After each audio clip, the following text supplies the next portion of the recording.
We have received a question. I'm going to read that question out. You know, Chris Tate's blog is so well frequented by so many different people at all levels of trading. This question we thought was due a video. This beautiful gentleman, Steve, says, I would be very interested to hear about your psychological journey with trading. Would you be prepared to share it in a blog post? Have you always been so self-aware and not succumbed to the pressures to conform to society? He gives an example. The usual lines such as don't trade because it's too risky, get a job, work hard for 40 years, retire and then die. It sounds like the way most people live their lives, doesn't it? When did the realization that going out drinking, spending your money on stuff that you don't need and playing it safe to get through life was not the way you wanted to live life? I'm interested to hear your answer, Chris. I still spend money on things I don't need. It's my default setting.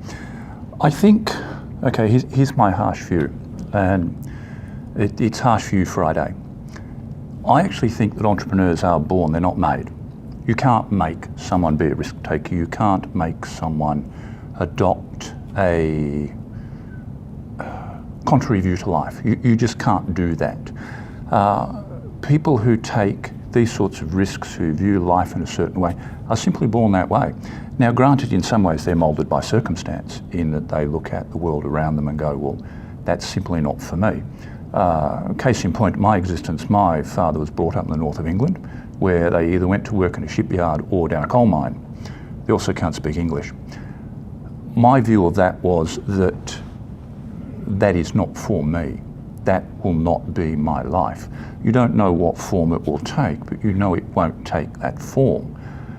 But to put that in the context of trading, nobody comes to trading fully formed, because trading is so strange to the human experience. In fact, everything you've been taught to do psychologically and emotionally is generally wrong when it comes to trading. And so everyone from that perspective is a work in progress. So there's a bit of a dichotomy. There is the notion that entrepreneurs are born, but they are moulded by circumstance. And you actually have to learn the psychology of trading. That is something you do have to learn. And the only way you learn that is actually by doing it. You don't learn it by reading books, by attending meetings, by watching videos. You actually learn it by doing. It's the same as learning to swim. You can watch all the videos you want, but until you get in the water, it's all an irrelevancy. But I think the education does back up that initial impulse once you have started trading to have that input, because really for me, I know you seem to have that risk taking as an immediate part of your personality. For me, I learned it. I tried to be a good girl at school. I studied, I did a couple of degrees. I thought life would just be so easy. But when I had a situation where my hands couldn't move anymore and I had a health issue where I had to leave my job, that one trial learning, that big thing that went wrong, that changed the course of my life, I had to grow, I had to change, I had to learn, I had to read books, I had to immerse myself with people who believed in me, and really I had to work out how to make a buck. But then again, I would argue that that is an innate thing, because I can guarantee you I can line up a dozen people in the same circumstances and they're still sitting there waiting for the government to give them something. They're still waiting for something to happen. It's a little bit like some people's idea of financial planning is to buy a lottery ticket every weekend, because the assumption is sooner or later you will win. Yes, look, if you played the same numbers every week for the age of the universe, you're guaranteed to win at some point. That point might be 58 million years in the future. So as a financial planning strategy, it's rubbish. But it comes back to that mindset of there are people who will get off their ass and do things, and there are people who won't. That's just the way it is. There is no other way around it. You've got to accept that as a thing. I guess one of the things to consider is that we need to develop a growth mindset. So we might have heard some of the research that has been out lately. There's a fixed mindset and a growth mindset. A fixed mindset is where you don't really believe that there's anything else that you can learn, and you think that you're actually stuck.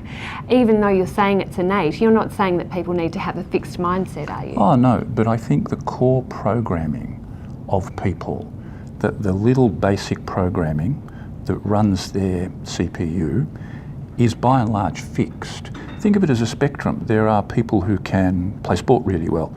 Nothing you can do can take a nerd and make them play sport very well. We were having this conversation yesterday at the gym.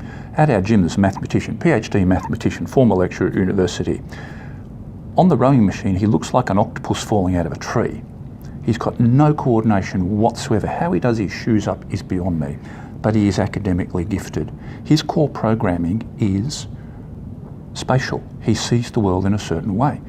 But you get people who, I mean, if you took, let's say, members of the Awesome Foursome, you couldn't stick them in a computational mechanics class and expect them to do anything. But they look really good on a rowing machine because their core programming is different. Everyone has a core programming. Everyone has a set of bits and pieces that they can improve upon. But it still comes back to that rather depressing notion that some people can do it and improve upon what they do. And as we've seen, some people are never able to do it because they can't get beyond who they are. So what do you think? Is it nature? Is it nurture? Is it something that is innate, or is it something that you can learn? We'd love to hear your comments on the blog.